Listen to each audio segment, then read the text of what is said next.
We begin this evening in Salt Lake, where a fire is blazing through Ensign Peak, just north of the Utah State Capitol building. You can see the flames caught from the neighborhood earlier this evening. ABC4's Annika Johns been following the blaze since the first reports of it came in. Joining us now live. Annika, we understand a number of homes may be threatened, and there have been some evacuation orders in place.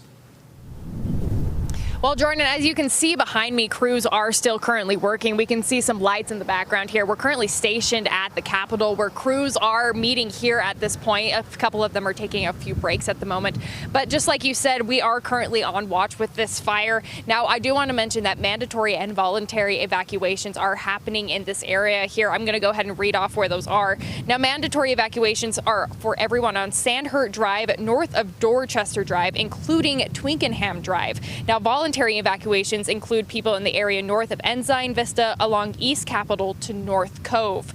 Now, officials say about 40 homes in the Dorchester area are under the mandatory evacuation order. Officials tell us that those who are evacuating can rendezvous here at the Capitol building. Now, officials are telling people to leave now and take only the essentials, or if you are in a voluntary area, to have your items ready to go.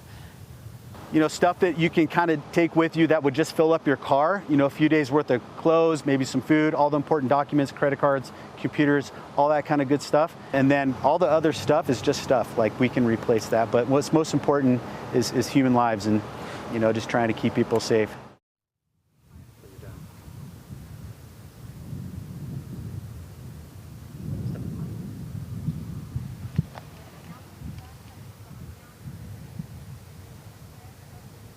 And so when we got there, like about an hour ago, there was nothing. There was a helicopter going, dropping water, but like 5 to 10 minutes before the firefighters came to kick us out, we could see the smoke billowing. So we received a text and then jumped outside and saw the smoke and could actually smell the fire retardant chemicals and realized we were much closer than we anticipated.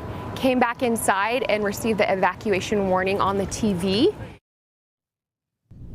Now, Silverthorne, continued saying if you do not live in the area, he highly advises everybody to stay away in order to allow crews to do their job. He says that if you're just here to check out what's going on, that it's not safe for you to do so. And really only those who live in the area should be the ones going back and forth in this area. So again, like he said, he is asking everybody to stay away. Now, of course, we'll be keeping you updated here on air and online at abc4.com as we continue to learn more about this fire and what exactly caused it. Reporting live from the Utah State Capitol, Annika Johns, ABC4 News.